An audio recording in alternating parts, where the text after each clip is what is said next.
এ বিষয় নিয়ে বিস্তারিত আলোচনার জন্য স্টুডিওতে যুক্ত হয়েছেন সহকর্মী আফজাল হোসেন। যাচ্ছি তার কাছে। আফজাল, এখন যে আলোচনার সবচেয়ে বড় প্রশ্ন সেটি হচ্ছে বেনজির কোথায়, কিন্তু এই প্রশ্নটি আমরা পরে আলোচনায় আসবো। তার আগে যেহেতু আরও সম্পত্তির সন্ধান পাওয়া গেছে, সেই সম্পত্তির সন্ধান আসলে কোথায় কোথায় পাওয়া গেল একটু যদি সংক্ষেপে শুরুতে বলেন। এখন পর্যন্ত যে সম্পত্তিগুলো জব্দ আছে প্রায় 621 বিঘা সম্পত্তির মতো জব্দ আছে। এর মধ্যে 520 বিঘা সম্পত্তি কিন্তু তার স্ত্রী জিশান মির্জার নামে। একই সঙ্গে 33টি অ্যাকাউন্ট জব্দ আছে। কথাবার্তা চলছে যে এই অ্যাকাউন্ট থেকেই বেনজির আহমেদ অনেক টাকা তুলে নিয়ে তিনি দেশের বাইরে পাড়ি জমিয়েছেন এবং দেশে ফিরবেন কি ফিরবেন না এটি নিয়ে একটি ধোঁয়াশা আছে। আর বেনজিরের আজকে যে সম্পত্তির সন্ধান পাওয়া গেছে, এর আগে আমরা গাজীপুরের সম্পত্তির কথা দেখিয়েছি, এর আগে গোপালগঞ্জ মাদারীপুরের সম্পত্তির তথ্য আমরা তুলে ধরেছি। আজকে বান্দরবানে আরও 100 একর সম্পত্তির সন্ধান পাওয়া গেছে। এই 100 একর সম্পত্তির মধ্যে সেখানে গরুর খামার রয়েছে, সেখানে কোরবানির জন্য কয়েকটি, আমরা যতটুকু জানতে পারছি 25 থেকে 30টি গরু লালন পালন করা হচ্ছিল। মাছের খামার রয়েছে এবং একটি রিসোর্টও রয়েছে, যেই রিসোর্টে বেনজির ওখানে গেলে এই রিসোর্টেই থাকতেন। ইনানি এবং সেন্ট মার্টিনেও তিনি জমি কিনেছেন। ইনানিতে তার মেয়ে, 2 মেয়ের নামে, তার ওয়াইফের নামে তিনি জমি কিনেছেন। সেন্ট মার্টিনেও তার জমি আছে এবং সেই জমিতে এখন শুধুমাত্র কাঁটার তারের বেড়া দিয়ে ঘেরা অবস্থায় আছে, সেখানে কোনো স্থাপনা তিনি নির্মাণ করেননি। আর এই সম্পত্তিগুলো এখন পর্যন্ত যে যত সম্পত্তি বের হয়ে আসছে, অনুসন্ধান তো এখনও চলমান রয়েছে। শেষ পর্যন্ত কত সম্পত্তির পরিমাণ দাঁড়ায় সেটি আসলে বলার অপেক্ষা রাখে না। 8 বছরেই এই সম্পত্তি তিনি কিনেছেন, অর্থাৎ তিনি পুলিশের গুরুত্বপূর্ণ 3টি পদে দায়িত্ব পালন করেছেন। ঢাকা মেট্রোপলিটন পুলিশের কমিশনার ছিলেন, র্যাবের ডিজি ছিলেন, সবশেষ পুলিশের মহাপরিদর্শক ছিলেন এবং এই 3টি পদে থাকা অবস্থাতেই তিনি এই সব সম্পত্তিগুলো কিনেছেন। আর এখন মুখ খুলতে শুরু করেছেন ভুক্তভোগীরা। অনেকেই অস্ত্রের মুখে ভয় দেখিয়ে অল্প টাকায় এই জমিগুলো তিনি কিনে নিয়েছেন। আমরা মাদারীপুরের একটি ঘটনা দেখলাম যে তিনি নিজে, বেনজির আহমেদ, গিয়ে ড্রোন উড়িয়ে সম্পত্তিগুলো আগে দেখেছেন, দেখে নকশা করেছেন, নকশা করে নামমাত্র মূল্যে কাউকে টাকা দিয়েছেন, কাউকে জোর করে সেই জমিগুলো দখল করেছেন। সবশেষ অনুসন্ধান শেষ হওয়া পর্যন্ত তার জমির পরিমাণ কত ঠেকে সেটি এখন দেখার বিষয়। যদিও দুদকের কর্মকর্তারা এই বিষয় সংশ্লিষ্ট আরো কিছু রিপোর্ট আছে, সেগুলো নিয়ে আমরা এরপর আবার আপনার কাছে আলোচনায় ফিরছি। বেনজির আহমেদের দেশে ফেরার অপেক্ষায় দুদক। ফিরলে ভালো, আর না ফিরলেও বিচার চলতে আইনি বাধা নেই এমন সান্ত্বনা খুঁজছেন সংস্থাটির আইনজীবী। দেশ ছাড়ার আগে ব্যাংক থেকে কত টাকা উঠিয়েছেন তার হিসেব করছেন তারা। দুদক আইনজীবী বলছেন, তার নির্যাতন, জমি দখলের শিকার ভুক্তভোগীরা চাইলে থানায় প্রতিকারও চাইতে পারবে।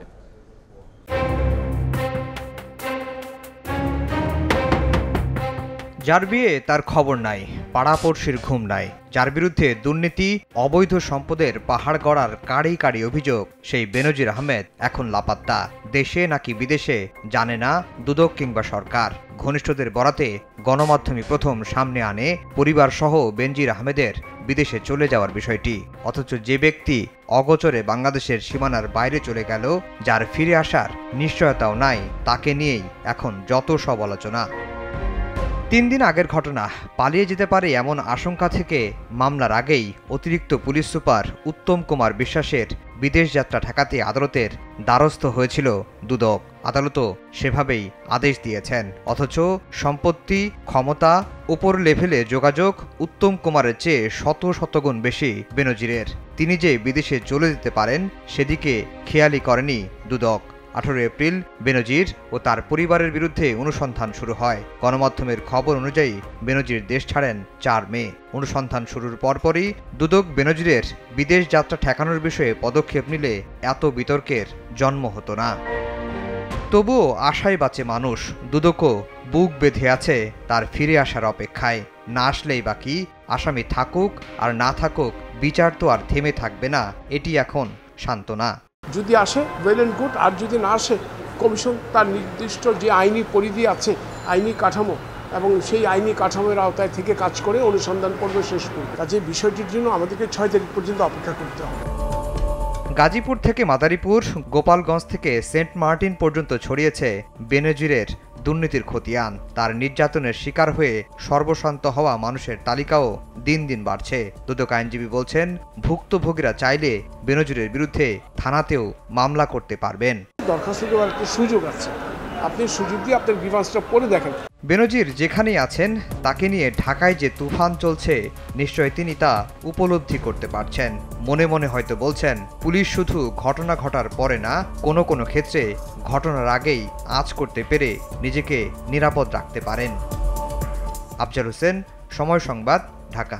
আমরা এই রিপোর্টের বিস্তারিত নিয়ে আলোচনায় ফিরবো, তবে তার আগে আরও একটি রিপোর্ট আছে। বিদেশে থাকলেও বেনজিরের বিচার হবে বলে মন্তব্য করেছেন আওয়ামী লীগের সাধারণ সম্পাদক ওবায়দুল কাদের।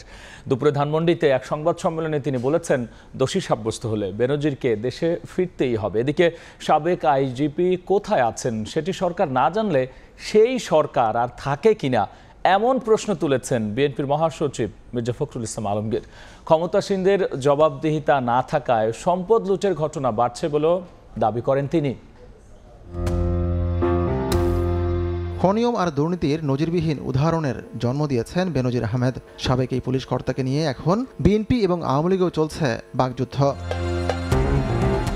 রোববার সকালে জাতীয় প্রেস ক্লাবে এক আলোচনা সভায় অংশ নিয়ে বিএনপির মহাসচিব মির্জা ফখরুল ইসলাম আলমগীর বলেন, বাংলাদেশের সম্পদ লুট করা হচ্ছে।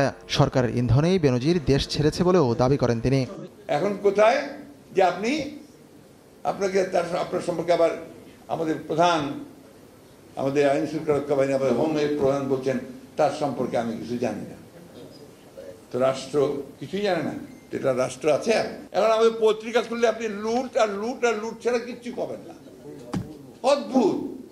তারপর কারা লুট করছে? যারা আমাদের সমাজের সবচেয়ে বড় দায়িত্বে, রাষ্ট্রের দায়িত্বে, তারা। অবশ্য মির্জা ফখরুলের এমন দাবি উড়িয়ে দিয়েছেন আওয়ামী লীগ সাধারণ সম্পাদক। দুপুরে ধানমন্ডিতে সংবাদ সম্মেলনে ওবায়দুল কাদের বলেন, এদেশে অর্থ পাচারের সংস্কৃতি শুরুই করে বিএনপি। বেনজিরের বিচার হবে, এর কোনো ব্যত্যয় হবে না বলেও সাফ জানান আওয়ামী লীগ সাধারণ সম্পাদক। আজকে বড় বড় কথা বলেন ফখরুল সাহেবরা, বিএনপি আমলে কি একটা দুর্নীতির কেস তারা নিজেদের দলের লোকলে ধরেছেন? তারেক রহমান বাইরে আছে বলে কি ট্যাক্সি বেশনের মামলা হয়নি, সেটা রায় হয়নি, এবং একসময় তাকে আসতে হবে। বেনজির যদি দুর্নীতিবাজ সাব্যস্ত হয়, দেশে তাকে আসতেই। খবর সরে যাওয়ার আগে সাংবাদিকরা বেনজিরকে নিয়ে কেন সংবাদ করতে পারেননি সেই প্রশ্ন রাখেন ওবায়দুল কাদের। আপনারা আগে এটা নিয়ে মিডিয়া যদি এটা বলতে পারতেন, সে সাহসটা আপনারাও তো সবাই দেখাতে পারেননি। হাতিকুর রহমান তামাল, সময় সংবাদ, ঢাকা। আমরা আবারও ফিরছি আলোচনায়। আফজাল, আমরা যদি তমালের রিপোর্টের যে বিষয়বস্তু সেটি নিয়ে আলোচনায় ফিরি, সেক্ষেত্রে এখন বিষয়টি আসলে রাজনৈতিক মাঠে কথাবার্তার মধ্যেই দেখা যাচ্ছে, সীমাবদ্ধ হয়ে যাচ্ছে। কোন দল কি বলছে? না, এটি আসলে বিরোধীরা সুযোগ নেবে, এটি স্বাভাবিক। আজকে বিএনপির মহাসচিব যেটি বলেছেন যে বেনজির এত মানুষের চোখ ফাঁকি দিয়ে সরকারের অগোচরেই দেশের বাইরে চলে গেল, সরকার জানে না, এটি বলা আসলে আহম্মক। জনগণকে সাথে তারা প্রতারণা করছে এবং তিনি বেনজির কোথায় এটি জানতে চেয়েছেন এবং সন্ধান চেয়েছেন এবং জাতির সামনে এটি খোলাসা করতে বলা হয়েছে। আর তিনিও বলেছেন, লুটেরা সরকারকে ঠেকাতে না পারলে দেশের অস্তিত্ব বিলীন হয়ে যাবে। এই সরকার যেভাবে দুর্নীতি করেছে এবং দুর্নীতিবাজ তাদের ছত্রছায়ায় যে ছিল, সেটির কারণে দেশ এখন এক মহা সংকটে পড়ে গেছে, এটি বিএনপি বলছে। আর আওয়ামী লীগ বলছে যে বেনজির যেখানেই থাকুক, দেশের বাইরে থাকলেও তার বিচার হবে। তিনি যদি অভিযুক্ত হন, দোষী সাব্যস্ত হন, তাকে দেশে আসতেই হবে। আগ বাড়িয়ে কোনো ব্যবস্থা নেবে না সরকার। এটি সাংবাদিকরা প্রশ্ন করেছিল যে বেনজিরকে কেন গ্রেফতার করা হলো না। তখন তিনি বলেছেন যে দুদক একটি স্বাধীন সংস্থা, দুদক কাজ করছে, সেই কারণে দুদক যে পদক্ষেপগুলো নিচ্ছে সেখানেই আওয়ামী লীগ বা সরকারের সমর্থন রয়েছে। বেনজির ইস্যুতে যার গাফিলতি থাকবে তারই আসলে বিচার হবে। এই বক্তব্যগুলোই কিন্তু ক্ষমতাসীনের দল। সেক্ষেত্রে মূল আলোচনায় আমরা বলছিলাম ফিরবো যে সবাই এখন খুঁজছে, কিন্তু যেটি জানা যাচ্ছে, আপনিও রিপোর্টে বলছিলেন যে বেনজির আসলে কোথায়। না, বেনজিরের অবস্থান সম্পর্কে এখন পর্যন্ত আমরা যতটুকু জেনেছি, আজকে যে তথ্য, বেনজির এখন তুরস্কে অবস্থান করছেন। তুরস্কে তার এক ঘনিষ্ঠ বন্ধু, যিনি একসময় ঠিকাদার ছিলেন। বেনজির আহমেদ যখন পুলিশের মহাপরিদর্শক ছিলেন, তখন পুলিশের কাজগুলো ওই ঠিকাদার বন্ধু করতেন। তার বাসাতেই তুরস্কে অবস্থান করছেন, এমনটি আমরা জানতে পেরেছি। সেক্ষেত্রে আফজাল, আপনিও একটু করে আজ দিয়েছেন আপনার রিপোর্টেও যে এত বড় একটা দুর্নীতির ঘটনা আজ করতে পেরেও দুদক কেন আগে ব্যবস্থা নিল না? আপনি কিন্তু ওই ক্ষেত্রে প্রশ্ন তুলেছেন। দুদক কোনো কোনো ক্ষেত্রে একটু মানে আইনের যে ধারা সেটার বাইরে গিয়েও এইটি করতে পারতো, বিদেশ যাত্রা নিষেধাজ্ঞা চাইতে পারতো। যেমন আমি একটি উদাহরণ দিয়েছি, উত্তম কুমার বিশ্বাস, পুলিশের একজন কর্মকর্তা, তার মামলার কিন্তু অনুসন্ধান চলছিল, কিন্তু দুদক যখন বুঝতে পারলো যে সে টাকাগুলো তার ব্যাংক থেকে বেহাত করছেন, বিদেশে পালিয়ে যেতে পারেন, তখন কিন্তু দুদক আদালতের মাধ্যমে তার বিদেশ যাত্রায় নিষেধাজ্ঞা চাইল। 18 এপ্রিল যখন বেনজিরের বিরুদ্ধে অনুসন্ধানটি শুরু হলো, তখনই যদি দুদক গিয়ে আদালতে দ্বারস্থ হতেন বা যেই ব্যক্তির বিরুদ্ধে অনুসন্ধান শুরু হলো সে যেন দেশ ছেড়ে না যেতে পারে, সেজন্য ইমিগ্রেশন বলেন, সরকারের আরও যে দপ্তরগুলো আছে তাদেরকে নোটিশ দিতেন, তাহলে হয়তো বেনজির যেতে পারতেন না। আর 6 জুন দুদকে হাজিরার দিন ধার্য আছে বেনজির আহমেদ, তবে ধারণা করা হচ্ছে তো ওই দিন তিনি হাজির হবেন না, একেবারেই সম্ভব না। 6 জুন কি ঘটতে পারে, মানে বিশ্লেষণ 6 জুন বিশ্লেষণ যেটি, উনি যদি হাজির না হন আর যদি দেশে ফেরার ইচ্ছা থাকে, মামলা যদি ফেস করার তে চান, তাহলে তিনি হয়তো 6 জুন আইনজীবীর মাধ্যমে সময় চেয়ে আবেদন করতে পারেন যে 6 জুন তিনি আসতে পারছেন না, দেশের বাইরে আছেন, হয়তো পরবর্তী কোনো একটা দিনে তিনি আসবেন, সেটি চাইতে পারেন। আর হাজির না হলে পদক্ষেপ নেবে দুদক। পদক্ষেপ বলতে তার অনুপস্থিতিতেই বিচার আচার সবকিছু হবে, অনুসন্ধান হবে, এমনটি তিনি বলছেন। তবে এই ক্ষেত্রে সবশেষে আমরা যদি একটু কথা বলি যে সরকার বলছে যে অন্য কোনো সংস্থার যদি গাফিলতি থাকে তাহলে তার বিরুদ্ধেও ব্যবস্থা নেওয়া হবে। সেক্ষেত্রে তারা কি, মানে তাদের যে বডি ল্যাঙ্গুয়েজ বা বক্তব্য, কি মনে হয় এই ক্ষেত্রে কি তারা খুবই আসলে কঠোর?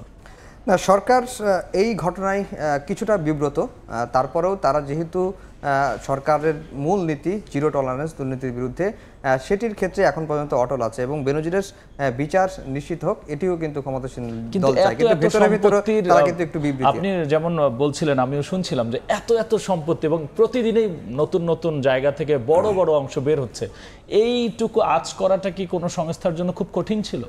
না, এটি আসলে ওপেন সিক্রেট, এটা সবাই জানে, সবাই বোঝে। রাব্বি, আফজাল, আপনাকে অসংখ্য ধন্যবাদ আলোচনায় যুক্ত হওয়ার জন্য। ধন্যবাদ আপনাকে। বেনজির কোথায়, বেনজিরের নতুন নতুন সম্পত্তি বের হচ্ছে এবং সামনে আসলে বেনজিরের বিচার ব্যবস্থা, দুদক কি করছে, সবগুলো নিয়ে আমরা আলোচনা করছিলাম। আলোচনায় যুক্ত হয়েছিলেন সহকর্মী আফজাল হোসেন।